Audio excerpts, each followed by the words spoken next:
Perfect. Well, I'm going to go ahead and start peppering you with questions, but I guess I already mentioned that you may not need an introduction, but for viewers and listeners who want to get an introduction of who you are, your career path, can you briefly describe your career path? Yeah. So I started an internship in Calgary between my third and fourth year, which I tell all the university students, if you have the opportunity to take an internship, it's 100% the best thing you can ever do. So I was supposed to be I guess a reservoir production engineer, and I ended up in the business development group because I was doing acquisition analysis in my spare time for fun for the company. And so it's like that scene in Seinfeld where the guy tries to fire Kramer and he's like, but I don't even work here. He's like, that's what makes it so hard. So here's this intern presenting deals to the senior executive team. And with that, I got a job at Anadarko coming out of school.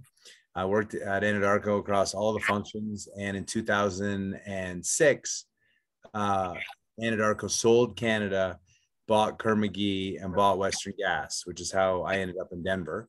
And then I left Anadarko in 2009 when I had an opportunity to run the Western U.S. business unit for Enerplus, which is how I got exposure to the Bakken. And then starting in 2012, I sort of had a varied entrepreneurial, private equity backed, private backed, consulting, a whole bunch of different things that culminated in One Energy. And One Energy was a Permian company that we put together in 2016, built it to about 12,000 acres and took about a $65 million equity commitment and turned it into $340 million. So then I sort of retired and I published a book that I wrote, What the F is Wrong with Everybody Else, What They Didn't Teach You in Business School. And I started getting active on LinkedIn, and that's how the Hot Take of the Day was born. So that's a brief history about me and how I ended up here. You'd never predict it looking back in 2002 where my career would have ended up, but it's easy to see looking back in hindsight how I got here. I can relate to, you never really know where this industry is going to take you, or you never really know where your career is going to take you, because I was thinking I would be, as an undergraduate, I was thinking I'd be in Houston for the rest of my life. And it's not been the case for me. No. I haven't reached 30 yet, and I'm on my fourth job. So that's what the downturn can do to you. Yeah, it's interesting. The first downturn I went in, I was an intern as a marketing student in 97. And I think oil started the summer at 30 and it ended the summer at 12. And the company I worked for went bankrupt very shortly after. And then the next downturn, I would say, was probably 2006-ish. I think when natural gas sort of spiked, and then 2008 obviously was crazy. 2014 and then 2020, and now here we are on the other side in a new boom. Obviously, a very different boom than the ones in the past, but if our managers and our leaders and our industry was better at running a business, we probably wouldn't have had to experience quite the level of pain and suffering. But it is what it is. Exactly. You touched upon this a little bit regarding how Hot Take of the Day was born through your career path. I wanted to know specifically, why did you start Hot Take of the Day? So it kind of was funny. Like, I'd written this book in 2012 when I got fired. And you know, a lot of people have been laid off or fired or whatever. And the first time it happens, it's a really, really difficult personal experience, especially when you identify yourself so much with your career, as I really did my entire career, for both good and for definitely bad. And so I wrote the book, What the F is Wrong with Everybody Else. And it was sort of like a self-reflection on maybe some of the mistakes I'd made. It's sort of an autobiography, but it definitely is more self-deprecating than maybe most autobiographies. And it really wasn't about what happened ultimately. When One Energy turned out to be a success, and yay, you know, all the good, but it was all the lessons that I learned early in my career and that I wrote about in that book that I wanted to share with people. And I'd shared the transcript, the manuscript with people for 6 or 7 years. And when we finally sold One Energy, it seemed like the right time to publish the book. And I talked to a publisher, and the publisher said, there's 4,000 books a day published in the world. No one's going to read it unless you have a social media following. And so I started the hot take of the day as sort of like just commentary on oil and gas. And I've been writing for 6 weeks, very benign things. And I wrote a letter that sort of went along the lines in November of 2018. And it was something along the lines of, Dear Concho Pioneer and EOG, are you guys so stupid that you don't understand the business model that you need someone like me to explain it to you? It's the way I would explain it to my kindergarten. And I walked through supply, demand, and oil and gas. And I someone saw it and said, Ramsden-Wood, no one cares about your hot take of the day. And so the next day I posted a new link, a snarky one that had the hashtag hot take of the day. And I wrote every day for almost 2 years in a row, every single day. And it sort of started out as kind of a snarky thing, and it grew to what it became, which I really value everyone who reads it. And I'm very appreciative of the opportunity I get to write. Awesome. You mentioned a little bit about having a social media following to support the book or to support your other efforts. I do think having a social media following is pretty important. I know that I try to maintain a social media following. I think a lot of people have some hesitance of self-promotion, or a lot of people have some hesitance on knowing what their brand is, but I think it's really important to know what your brand is and to have that brand, and regardless of what industry that you're in. But that's really cool that you mentioned about having that brand. Well, it's certainly important, and I mean, and I am very blessed, and I fully acknowledge that I had the freedom to write whatever I wanted, because I really, other than the fact that I didn't think LinkedIn would cancel me, and ultimately they did. I didn't think it couldn't be taken away, and I wasn't worried about my career. I would caution people that, freedom of speech is not freedom of consequence. And I have definitely been punished for the things that I've said, not in the outward way, but certainly I would say I'm not really a candidate to be on boards. I'm not really a candidate to come back and work in industry in a normal role, because I'm a controversial character, and it's easy to say, oh, that Ramsden once said that one thing about that thing, and I don't know if we can back it. But I stand so much for free speech and for the ability of people to say things that are thoughtful and engage in debate. And I believe that the best way forward is to have debate. And so if I have to be out there and maybe saying things that other people are thinking in order to advance a conversation. And I really feel like in the oil and gas sphere, I really feel like the hot take of the day broke some ground that people could talk about cash flow issues and debt issues and consolidation issues and spacing issues and peak production in the USA from an oil perspective. And then when I started talking about COVID, a lot of the oil and gas people were like, stick in your lane. What do you know? But I mean, I think as we've seen over the last 2 years, I've been more right than I was wrong. And all I was doing is looking at data. And so I hope that is an eye opener for people, that the media is a business. It sells ads, it sells a narrative, and they're not really that interested in looking at data. And if they were, we wouldn't have done what we did in the lockdown. And honestly, if industry had been looking at data more rigorously, One Energy never would have happened.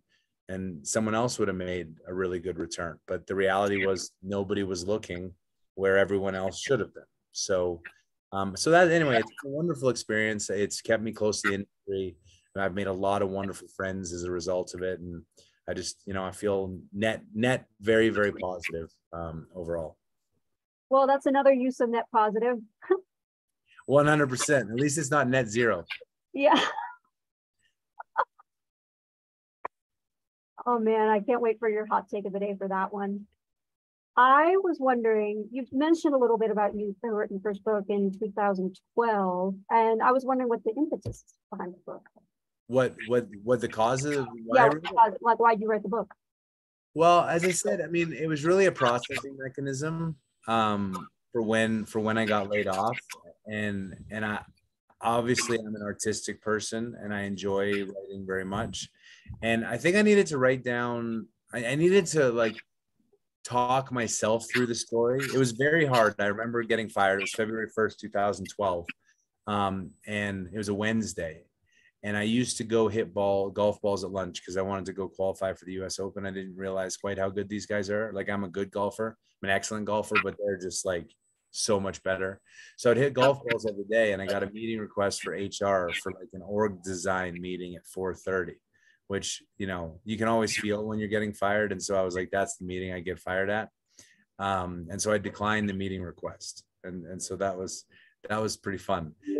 But going from having a job and running 4 rigs, running a team, and running $1 billion asset, and 300 emails and 50 phone calls and dinners and everyone wanting to talk to you, going from that to February 2nd, like reintroducing myself to my family. My wife was going to leave me, take the kids back to Canada. She was like 9 days away, as it turned out, from moving. And I had no idea who I was. I had no idea how to identify myself. People would ask me what I did at like a cocktail party, and I'd start to cry. Like it was bad. It just ripped my soul out. And I'm sure people have been laid off or have experienced something like this can kind of relate. And so I just started writing, and through the writing process, I sort of came to the realization that, you know, part of the issue I had at that company was I was pretending to be what I thought other people needed me to be. And so I was like an inauthentic version of myself politically. And from that point on, I just embraced, like, this is who I am. I'm a visionary. I'm loud. I'm outspoken. I'm smart. I can calculate things, and I can work my ass off. And if you don't like it, I'm not going to pretend to be anything else. And I think once I embraced that, you know, my career turned around and obviously culminated with One Energy, which was a great financial success for our investors. And what I'm most proud of from that company, honestly, is that it's a great financial success for the companies that bought us. You know, they're going to make an incredible return on the asset that we sold them. And so that, you know, as an entrepreneur, there's nothing better than selling the dream and having people be successful. Awesome. I can connect with you a little bit in the sense that needing something cathartic in order to just have that release of something that's definitely happened in your life.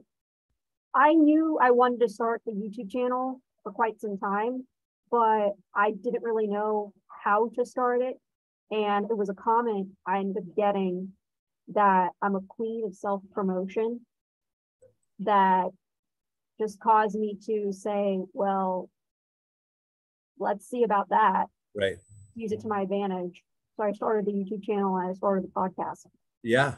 I mean, and that's, I think that in failure and in, you know, maybe the antagonism and you know, just challenge, I think that's where the most creative is born. And I think that any athlete, any professional, anybody who's ever had success had to experience failure to learn from it, and also to push them. Like, having a chip on your shoulder is definitely, as you know, something that motivates you to succeed. And I'm sure you think about that as you do your podcast and your YouTube shows. Sure. And I will admit, it did take the chips on my shoulder in order for me to start something that was creative. So I'm really I mean, you know, and again, this is a first world problem, but I don't shy away from it. I hope it doesn't sound cocky or arrogant, but, you know, the biggest issue that I've found post having financial success is that you go from a wealth creation mode to a wealth preservation mode. Mm-hmm. And so you definitely see way more of the risks. And so, you know, it might be, you know, the young people that come to you, I have the greatest idea. It's a 10X. We can do this. And it's amazing. But, you know, once you have money, you don't really need a 10X. And that's why when I look at Elon Musk and Mark Zuckerberg and Bill Gates and Warren Buffett, Elon Musk, if you exclude PayPal, because that wasn't totally his, Tesla certainly is. I mean, these guys really had one success that they rode for decades. And it was in the decades. And I look at One Energy. If we hadn't sold One Energy in 2018, obviously 2020, like COVID was crazy and it screwed all the business models and it screwed oil prices. But if you took COVID away, in January of 2020, I was talking about how US inventory was declining. Therefore, price was going to be high because the world was going to grow demand. So it was a very, very good time to be invested in oil and gas companies. and in particular, assets that were private that you could drill your returns. And so, you know, from what we were able to accomplish, if the company, if I had stayed with and we had kept it, and it's a 3 or a 4 or 5x on top of the 3 or the 4 or the 5x we did, now you're talking about a 16x from your initial investment. That is huge wealth creation. And so as I talk to business owners and private equity guys who are like, well, should I sell now? Should I keep it?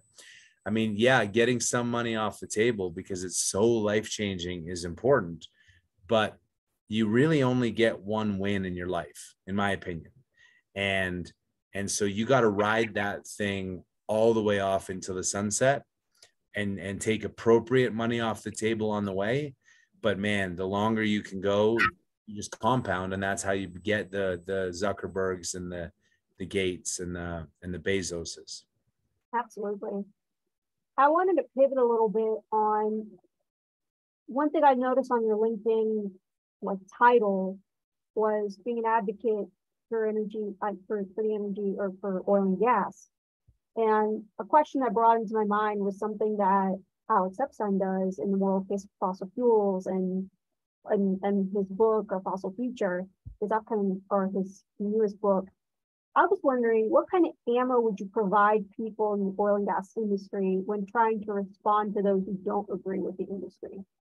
I mean, I go back and forth a little bit on this, and I penned a blog in January of 2021 that I called The Great Shrug, because I've been advocating for 3 years, and in my opinion, guys like Aaron Woods at Exxon and guys like Mike Wirth at Chevron were hiding behind the API, and the API was going, yeah, we like carbon taxes. Yeah, we like net zero. Yeah, we like this. And they weren't standing up and fighting anything. But in fairness to them, I had 3 years of beating my head against the table with all forms of data. You know, fossil fuels are 84% of the world's energy supply, 110 million people on planet Earth already below sea level. And when New Orleans has a hurricane, that's a really good opportunity to move everyone inland with insurance. And yet we continue to rebuild. Malibu, Al Gore just bought a house on the ocean in Malibu. So if he's really that worried, and you can just talk to people about all this and nobody cares. And so what I penned in 2021 was The Great Shrug, which was, until consumers start screaming at their politicians about high gasoline prices, high heating prices, high electricity prices, all of which was going to happen under the policies of the administration, until those consumers felt it, we could not have an honest conversation where the data mattered. And so flash forward a year and a half, the Great Shrug has occurred. Companies are buying back stock, paying down debt, merging, doing all the things that they do, and not growing production. As a result, oil is $100. Natural gas is 7, 8. You know, the war in Ukraine is certainly exacerbating it, but Europe is having to totally do an about face on their energy policy. And unless they remove the sanctions on Russia in the next 4 to 6 weeks, Europe is going to effectively, all industry will shut down this winter, and millions of people will freeze and die. And when that happens, and it's your daughter or your father that freezes to death or goes bankrupt because they can't afford any energy, coal's coming back real big, which is why when I was on the Chuck Gates podcast about 2 months ago, we had an energy draft. I picked coal as the number 1 pick. I would have picked it if I was first overall or 7th. Coal is going to be used for a long, long time. And I think CO2 is the boogeyman, is the wrong call. So I think we're finally in a way. So I guess the answer to your question is just engage and talk to people and explain some of the math, but ask them, what happens when it's not windy? What happens when it's not sunny? What happens when the subsidies go away? What happens if 20% of the vehicles in the country become electric? Where does that electricity come from if we're already having rolling blackouts? And sort of challenge people to think through their positions instead of just accept the mantra of the media. Awesome. Now, I think not being afraid to speak up or not being afraid to talk about your industry, for example, is doing the service to the industry, I would say. Absolutely. And that's also my impetus of starting the YouTube channel, because I actually do my MBA in a place where I there aren't too many people that work in the oil and gas industry. I go to Chicago Booth, and people have a completely different perspective on oil and gas. Some of them, most of them are pro renewables, but they approach me with a curiosity about oil and gas, and unfortunately, a perception of oil and gas that I think we're kind of used to. So, well, and I think that there's so many parallels. So there's two things I'd say. The same people pushing the climate narrative are the same ones that push the COVID is going to kill everyone narrative. We're like, they're the same people. They're the same party. AOC was just as concerned about COVID as she was about climate change, yet she's the one in Florida going on dates. Like it's very basic stuff. And then the other one is, there was a post I saw on LinkedIn today that I actually thought was really clever. It was a picture of cows in front of eggs. And the post was all about how, if you didn't know where cows come from, here's the eggs. Brown cows make chocolate milk, white eggs make white cows that make white milk. I mean, it was very clearly ridiculous. And it was based on the fact that eggs were in the same picture as cows. And the point when I reposted it that I was asking is, like, people can't, you have to read things and then ask critically. Like, if Al Gore was worth $2 million when he left office, which he was worth, he's now worth $300 million. He hasn't started a business. And he just bought a house for $25 million on the Malibu coast. So what is his incentive to see climate change to panic? Well, it's making him hundreds of millions of dollars, but yet his actions show he flies around on private jets, and he bought a house on the ocean. So, like, really? So it's, to me, it's just all capitalism, and it's building a narrative that you can invest behind, so that of the $150 trillion that it is going to take, that's a real number, between now and 2050 to get to net zero, that's $4 to $9 trillion a year. That's $11,000 per American every single year. Like, that number is insanely high, and no one is actually going to pay it when push comes to shove. And yet no one wants to talk about that, because it's all about taking a 30% margin on 150 trillion of spending. That's 50 trillion of profit that goes to people in New York on Wall Street. Yeah, that's a good gig. It's almost as good as Pfizer's mandated vaccines, turning $10 billion a quarter of profit. No big deal. It's a good deal if you can get it, though. Interesting you mentioned that. I remembered when we had our initial Vertex plenary session, how much acceleration of renewables is needed in order to achieve net zero. And it's astronomical. Yeah, and China has a net zero policy. They give net zero F about CO2. And they're building coal, and they're ramping up industry, and they do not care about CO2 at all. That is their net zero policy. And so since China emits more carbon than the United States and Europe do combined, not dealing with what's going on in India and what's going on in China and what's going on in Russia and what's going on in Brazil, like, we just can't, like, we're never going to tackle this. So we should just accept mitigation is not cost effective. Adaptation is the far superior strategy, but there's no money in it for Wall Street, so no one promotes it until there's a cataclysmic failure of energy policy in Europe this winter.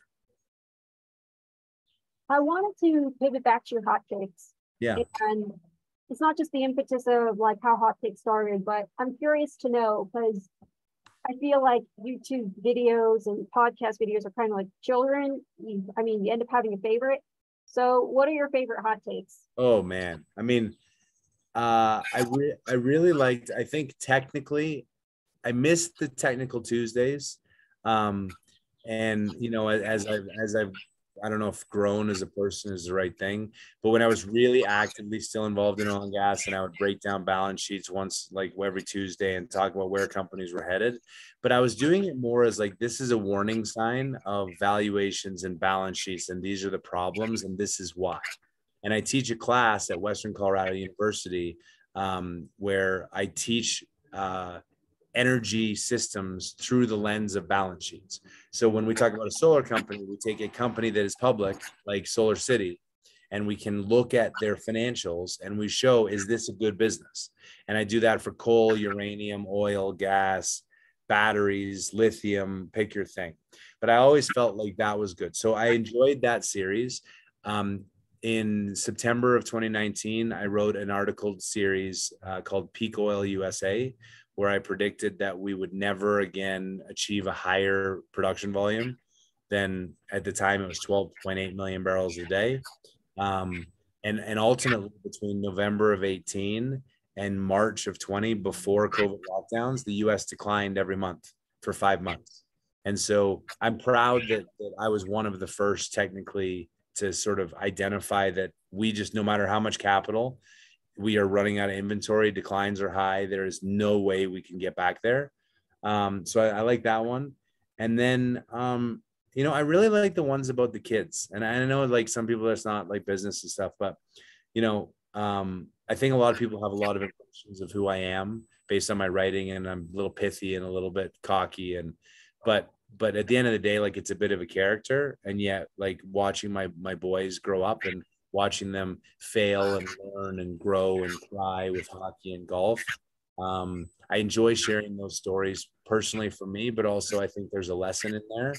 And I'm very proud of my kids. So it allows me to be a little bit more sensitive than maybe people see me as. Awesome. No, I really enjoy your hot takes. They mainly make me think a lot, and that's how I got to know who you are, really. I'm just like, who's this person who's doing hot take of the day? And I thought that was just once in a blue moon, but no, it's pretty consistent, and I applaud you for that. Thank you. So back to an advice question. You've had a unique career path, and there are people that are out there that want to go off on their own, for example, or they want to do something different than what they were told in school. So this is not just related to oil and gas industry. I do have listeners that are outside of the oil and gas industry as well. So I was wondering, what advice would you give to those who want to go off on their own instead of probably working for an oil and gas company and for the rest of their lives? I mean, it's a big question. So I'll start with my overall theme, which is your career is a river, and you start in the river with a whole bunch of other people, maybe you went to college with, or friends or whatever. And the river goes fast in some parts and slow in some parts, and everyone moves at a different speed. And you meet different people, and you see rocks, and you see boats, and all you can do is make the best of the opportunity that sits in front of you. And so, I always say, take every meeting once. If someone wants to meet, pick up the phone, take the meeting, and make the absolute best of every single opportunity you have. Now, I would also say starting in a big company is a huge advantage. And I don't care if it's oil and gas or some other industry. You learn a lot. You're not ready as a 25-year-old. I mean, notwithstanding Mark Zuckerberg, Michael Dell, Jeff Bezos, they were kind of at like the perfect starting point where they saw an opportunity, but they also took what was a hobby. Like, Mark Zuckerberg had a hot or not website that he programmed using a yearbook site that he hacked from Harvard, if I recall. And he basically turned it into a hot or not site, and it went crazy and everyone wanted to get on there. So he built this viral thing, and then he just kind of kept adding on to it, sort of like the hot take of the day. If there was a monetization path, it was sitting right there. So I suppose if you have a wonderfully monetizable idea that's just taking off like gangbusters, maybe that's when you leave your big company. But I think for most people, getting 10 years under your belt, getting some financial security, paying off your student debts, getting your life in order, and learning about politics and business and success and failure and whatever, I think all of those lessons then lead you to a better place where, if you wanted to start something, but again, begin with the end in mind. And I would say right now, like in the stock market, the companies that have no business model, no revenue, losing money so much every quarter, it's been the hot place to be, like WeWork, but it's about to turn around, and those companies are all going to go under like they did in 2000, or like the banks should have done in 2008. And so, it was a neat idea while it lasted, but it didn't build anything sustainable. Whereas Walmart is a sustainable business.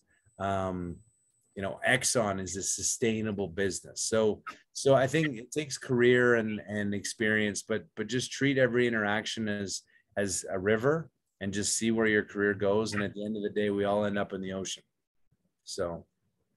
Wow, I really like that analogy. You already answered this part of the question, but I wanted to specify if you can provide anything else, as I've peppered you with so many questions.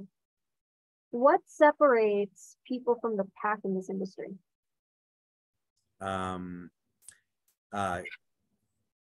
Give a damnness. The people who tell me that, and this is old school, but the work-life balance, I like to work from home. 5 o'clock comes, it's time to go. Like, I was really good at oil and gas because oil and gas was my hobby. And I thought about it, I read about it, I dreamed about it, I invested in it. I worked my ass off every single day. I took every opportunity I was given. I took every transfer, every job, every whatever. And so I think what differentiates people are people who are willing to say yes and work hard and not complain and not be like, why didn't I get my 7% raise? I really deserved it.